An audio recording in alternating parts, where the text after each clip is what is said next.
വാപ്പ ഉമ്മ എന്ന് പറയുന്നത് നിങ്ങൾക്ക് ഒരു എന്തെന്നാ പറയുക ബാധ്യത ആയിട്ടൊന്നും മനസ്സിൽ കാണണ്ട. കാരണം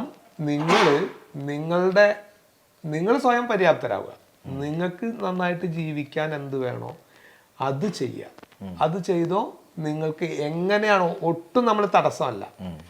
അതുപോലെ ഒരു കാര്യം കൂടി പറഞ്ഞിട്ടുണ്ട്, ഞാൻ സമ്പാദിച്ചിട്ടുള്ളത് എനിക്കും എൻ്റെ ഭാര്യയ്ക്കും വേണ്ടിയിട്ടുള്ള, കാരണം അവൾക്ക് എന്നെ സംരക്ഷിക്കാൻ വേണ്ടി നിൽക്കുന്ന ഒരാൾ.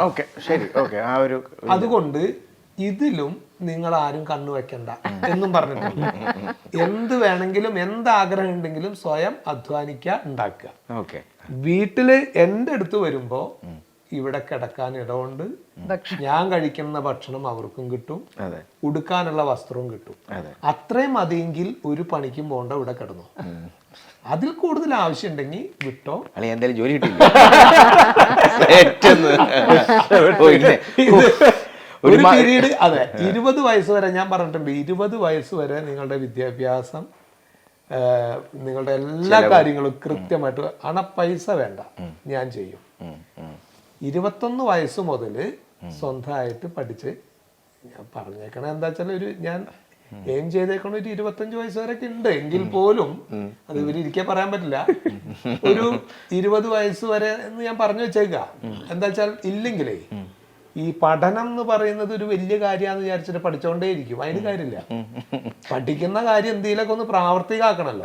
അപ്പൊ ഒരു തൊഴിൽ എന്ന് പറയുന്ന ഒരു സംഗതി ചെയ്യാനുള്ളൊരു ആഗ്രഹവും പിന്നെ എന്തെങ്കിലുമൊക്കെ തൊഴിൽ ചെയ്ത് സ്വയം പര്യാപ്തനാവണം എന്നുള്ളൊരു തോന്നലൊക്കെ ഉണ്ടാവണല്ലോ. സെൽഫ് ഒരു നമ്മൾ എത്ര സഹായിച്ചാലും അത് സഹായമാണ്. തീർച്ചയായിട്ടും നമുക്കൊരു സെൽഫ് കോൺഫിഡൻസ് വരണമെങ്കിൽ നമുക്ക് അധ്വാനിച്ച് 10 രൂപ ഉണ്ടാക്കുമ്പോഴേ ഉള്ളൂ.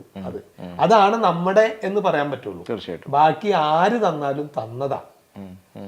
അപ്പൊ അത് ഞാൻ പറഞ്ഞിട്ടുണ്ട് ആ കാര്യങ്ങളൊക്കെ.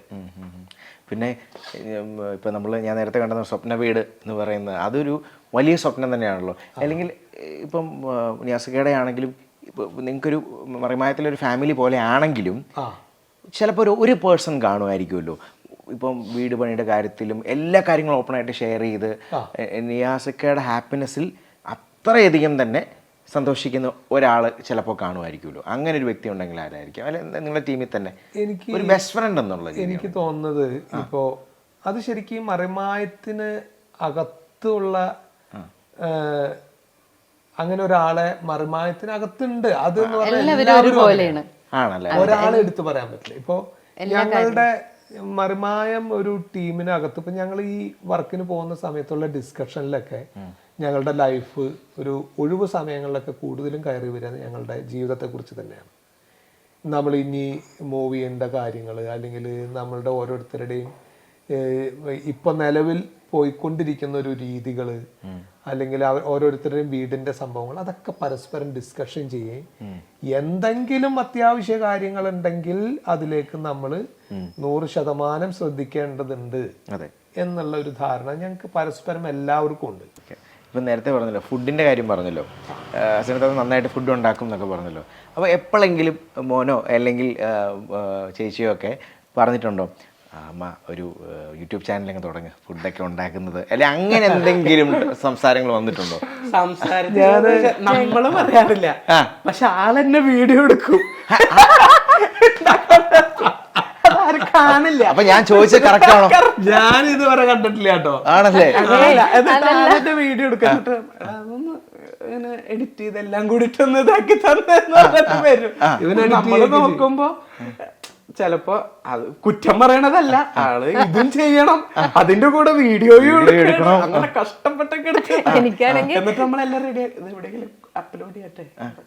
ഏയ് വേണ്ട, ശരിയല്ല, അപ്ലോഡ് ചെയ്യട്ടെ എന്ന് ചോദിക്കും. നമ്മള് ചോദിക്കും ഇതൊക്കെ കഴിഞ്ഞില്ല, ഇനി ചോദിക്കട്ടെ, എവിടെയും ഇടട്ടെ. ഏയ് വേണ്ട, ആൾക്കാരൊക്കെ കണ്ട മോശം. കണ്ടിട്ടില്ലേ?